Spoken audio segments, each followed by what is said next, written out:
This episode is based on publicly available records, court filings, and my own first-hand correspondence with the court. Everything discussed here reflects my understanding of those documents and the law as written. Nothing in this episode should be taken as legal advice, and all individuals are presumed innocent unless proven otherwise in a court of law. I want to start tonight by telling you exactly what I have in front of me. I now have every misdemeanor stalking warrant issued by the Delta County District Court in 2022 and 2023. I have the Birch warrant, the Bordeaux warrant, the Mason warrant, and the Hyken warrant. And the only reason I have these records today is because the State Court Administrative Office stepped in. Without the SCAO getting involved, I'd still be sitting here without any of this. So what I'm about to walk you through isn't theory, it's not rumor, it's not guesswork, it's the actual paper trail. This is what I had to go through just to get public records that should have been handed over the first time I asked. This is Delta Deep Dive. Now let's dive a little deeper. When I first requested these warrants, I genuinely thought it'd be simple. These are public records. They're issued by the court. They're not sealed. They're not confidential. They're not protected by statute. They're just warrants. The same kind of warrant the system used against Reed. And I wasn't asking for anything broad or vague. I asked for one specific document type, for one specific charge, and 2 specific years. I followed the rules exactly the way the court tells the public to follow them. I submitted a formal written request. I cited the rule. I cited the time frame. I cited the charge. I even included the exact language from the Michigan court rules that says arrest warrants are public once they're issued unless a judge seals them with a written order. That's MCR 8.119 Section H. It's not ambiguous. It's not optional. It's the rule. And I followed it. The court administrator refused to search for them. She called my request a general record check, even though it was the opposite of that.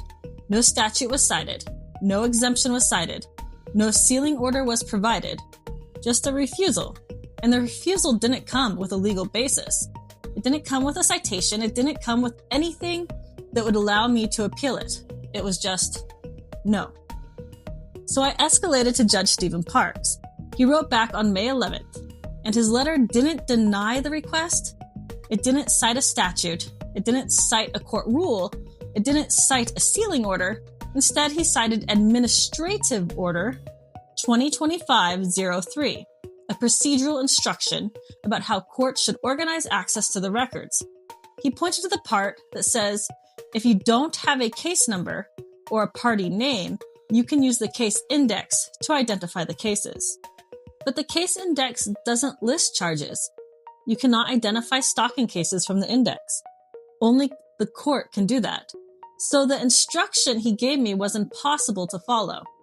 And he knew it. Administrative Order 2025-03 is not a statute. It's not a court rule. It's not an exemption. It cannot override MCR 8.119 Section H. It cannot make a public record non-public. It cannot be used to deny access to a warrant. So the court wasn't following the law. It was following a preference. So I wrote back and asked for one of 2 things. Either the warrants or a written denial citing specific statutory exemption that allows the court to withhold them. Because under Michigan law, if a court is going to deny access to a public record, they have to cite the statute that authorizes the denial. A procedural order is not a statute. A local practice is not a statute. A preference is not a statute. And Administrative Order 2025-03 is not a statute. It cannot substitute for one. And as of the date I filed my SCAO complaint, the court had provided neither. No records, no denial, no legal basis, nothing. So I escalated it to the State Court Administrative Office. And that's when things finally started to move. SCAO contacted the court, and suddenly, the same records that were impossible to locate were no longer impossible. Suddenly, the warrants existed.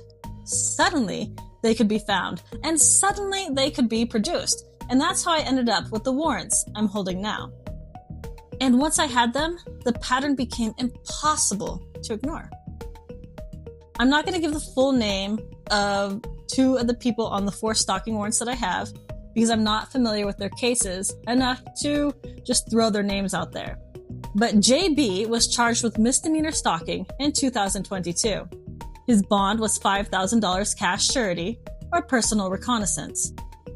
TB was charged with misdemeanor stalking in 2023. His bond was also $5,000. Same options, same court, same charge. Paul Mason was charged with stalking and cyberbullying in 2023. His bond was $1,500 plus $950 cash up front. 2 charges, one of them involving threats posted online, still nowhere near extreme. And then there's Reed. Reed's bond was $25,000. Cash or surety, 5 times higher than the others, 16 times higher than Paul Mason's. Same statute, same court, same judge rotation, and on top of that, he was ordered to pay $1,400 up front for a GPS tether before release. He was given a 9 p.m. curfew, a total social media ban, no alcohol, no bars, no contact, a 1,000-foot exclusion zone, and a list of conditions that read more like a felony case than a misdemeanor. When you line these cases up next to each other, the disparity is undeniable. $5,000, $5,000, $1,500 plus $950, and $25,000 for Reed. Same statute, same court, same county, same maximum penalty. Completely different treatment. And the only way to compare these cases, the only way to show the pattern, is to see the warrants, which is exactly what the court refused to provide until SCAO forced the issue. And that brings us to the part this episode has been leading toward, because once you see the pattern in the bond amounts, you start to see the pattern everywhere else. You start to see it in the way Reed's case was handled from the beginning. You start to see it in the way the complaint was written. You start to see it in the way the evidence was interpreted. You start to see it in the way the court imposed conditions that had nothing to do with the statute. You start to see it in the way the prosecutor dismissed the case because the evidence didn't meet the elements.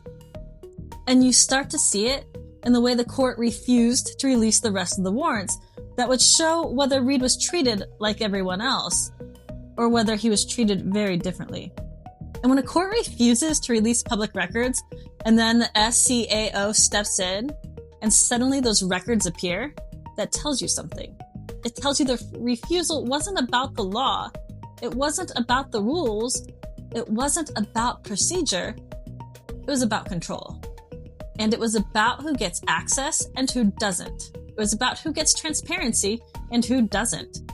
It was about who gets the benefit of the doubt and who doesn't. And the part that matters for Reed's case, because when you see a pattern of selective transparency, you start to question selective enforcement. When you see a pattern of selective enforcement, you start to see a question of selective prosecution. And when you see a pattern of selective prosecution, you start to question whether the system is operating the way it's supposed to, or whether it's operating based on something else entirely. And that's why this episode matters. Because this isn't just about warrants.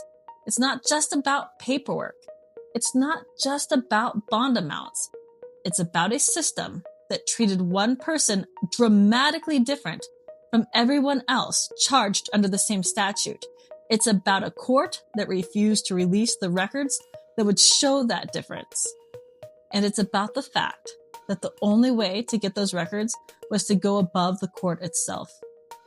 So, when people ask why I'm covering this, why I'm digging into it, why I'm talking about it, this is why. Because the paperwork tells the truth. The bond amounts tell the truth. The conditions tell the truth. And the court's refusal to release the rest of the warrants tells a truth of its own. And now that the records are in the open, we can finally talk about what they show. And what they show is a pattern. A pattern that matters. A pattern that connects directly back to Reed's case. A pattern that raises questions the court has never answered. And a pattern that we're going to keep following because the story doesn't end here. It starts here. And before we close, I want to explain what this pattern means in a broader legal sense. Because what happened here doesn't just raise questions. It raises the kind of issues that civil rights law was built for. There's a doctrine called Monell, and it applies when a government entity, like a county or a district court acting as a county arm, causes a constitutional violation through a policy, a custom, or the actions of a final policymaker. When a chief judge refuses to release public records, misapplies the law, and enforces a practice that blocks transparency, that's not a clerical error.